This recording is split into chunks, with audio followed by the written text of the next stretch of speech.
जय हिंद साथियों, हमारे YouTube चैनल NCERT स्टडी पे एक बार फिर से आपका स्वागत है। तो दोस्तों, आज हम हल करने वाले हैं प्रश्नावली 1.1 का प्रश्न क्रमांक 4, जिसमें हमें दिया गया है कि यूक्लिड विभाजन प्रमेय का प्रयोग करके दर्शाइए कि किसी धनात्मक पूर्णांक का वर्ग किसी पूर्णांक m के लिए 3m या 3m+1 के रूप का होता है तथा हमें संकेत के रूप में दिया गया यह मान लीजिए x कोई धनात्मक पूर्णांक है, तब यह 3q, 3q+1 या 3q+2 के रूप में लिखा जा सकता है। इनमें से प्रत्येक का वर्ग कीजिए और दर्शाइए कि इन वर्गों को 3m या 3m+1 के रूप में लिखा जा सकता है। तो जैसा कि दोस्तों यहाँ हमें संकेत में कहा गया है कि x कोई धनात्मक पूर्णांक है, तो हम मान लेंगे कि माना कि x कोई धनात्मक पूर्णांक है। तो यहाँ हम लिख लेते हैं माना कि x कोई धनात्मक पूर्णांक है। फिर संकेत को हम पढ़ते हैं। इसमें कहा गया कि तब जब x कोई धनात्मक पूर्णांक है तब यह 3q, 3q+1 या 3q+2 के रूप में लिखा जा सकता है। तो यहाँ हमने लिखा तब यह 3q, 3q+1, 3q+2 के रूप में लिखा जा सकता है। और फिर उसके बाद जो संकेत बोल रहा है हमें इनमें से प्रत्येक का वर्ग कीजिए और दर्शाइए कि इन वर्गों को 3m या 3m+1 के रूप में लिखा जा सकता है। तो अब हम जो है x का मान 3q, 3q+1, 3q+2 क्रमशः यह मान रखेंगे x का और उसका जो है वर्ग करेंगे, जैसा कि यहाँ स्पष्ट लिखा गया है।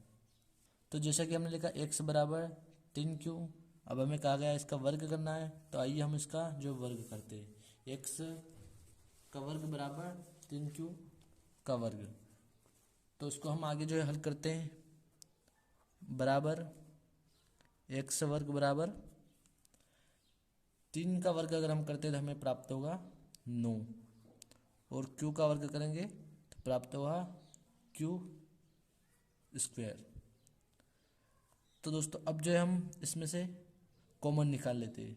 तो कॉमन निकाल सकते हैं इसमें से 3, हम 3 को कॉमन निकालेंगे तो यहाँ पर बचेगा 3 q²। तो हम 3 को जो का त्यों लिखते हैं और जो ब्रैकेट के अंदर 3q² जो है इसको हम लिख सकते हैं m, क्योंकि यह एक पूर्णांक है और m जो है एक पूर्णांक होता है m। अब हम इसमें जो है x का मान 3q+1 रखेंगे।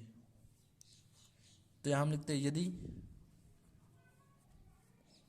x बराबर 3q+1 होगा तो इसका मान निकालेंगे। अब हम वर्ग करते x का वर्ग बराबर इस पूरे का वर्ग करेंगे हम, तो इसको हम गुणे में 2 बार लिख सकते हैं, 3q+1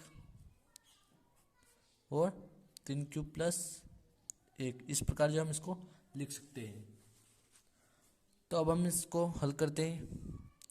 3 का गुणा हम करेंगे 3 में तो हमें प्राप्त हुआ 9q पर जो है वर्ग लग जाता है प्लस। तो हम 3q का वर्ग 1 में करते हैं तो 3q हमें प्राप्त होगा प्लस में 1 का वर्ग 3q में करेंगे 3q, फिर प्लस में 1 का वर्ग 1 में करेंगे तो यहाँ हमें प्राप्त होगा 1 बराबर। यहाँ हम लिखते हैं फिर से 9q वर्ग प्लस 3q और 3q जो हम जोड़ देंगे तो यहाँ हमें प्राप्त होगा 6q प्लस में रहेगा 1। अब हम जो इस समीकरण में से जो है कॉमन निकाल लेते हैं। तो बराबर इसमें से हम कॉमन निकाल सकते 3, तो 3 को हम निकालेंगे बाहर और अंदर बचेगा 3q² प्लस 6 में से 3 बाहर निकालेंगे तो यहाँ पर बचेगा 2q और प्लस 1।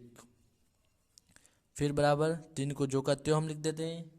उसके बाद यहाँ पर हमें एक पूर्णांक संख्या प्राप्त हुई जो है 3q² प्लस 2q। तो पूर्णांक संख्या को हम m लिख सकते हैं, तो यहाँ हम लिखेंगे 3m+1 तो अब हम x जो है 3q + 2 लेंगे। तो यहाँ लिखते हैं हम फिर से, यदि x बराबर 3q + 2, तो अब हम इसका वर्ग करते हैं। तो x का वर्ग बराबर 3q + 2 को जो हम 2 बार लिख सकते हैं क्योंकि इस पर वर्ग लगा है। 3q + 2। तो दोस्तों अब हम 3q + 2 का और 3q + 2 का जो है गुणा कर देते हैं। तो 3q का गुणा हम 3q में करेंगे तो यहाँ हमें प्राप्त हुआ 9q का वर्ग, प्लस में 3q का गुणा हम 2 में करेंगे तो 6q, और फिर 2q का हम 3q में करेंगे तो 6q, और तो 6 और 6 हो जाएंगे 12। तो यहाँ हम लिखेंगे 12q, फिर प्लस 2 का हम 2 में करेंगे तो 4 हमें प्राप्त होगा, बराबर 9q का वर्ग प्लस 12q प्लस 4 को जो है हम 3 + 1 के रूप में जो है लिख सकते हैं। तो यहाँ हम लिखेंगे 3 + 1, और आगे हल करते हैं। यहाँ पर हम फिर इसमें से, इस समीकरण में से जो हम कॉमन निकाल लेते हैं। तो कॉमन निकालेंगे इसमें से 3 कॉमन निकालेंगे तो अंदर बचेगा यहाँ पर 3q का वर्ग प्लस 12 में से हम जो है कॉमन निकालेंगे तो यहाँ बचेगा 4q प्लस 3 में से कॉमन आएगा तो यहाँ बचेगा 1 और ब्रैकेट लगा देंगे, और प्लस में बचा फिर 1। तो ये जो हमारा पूर्णांक है 1, तो इसको हम लिख देंगे m।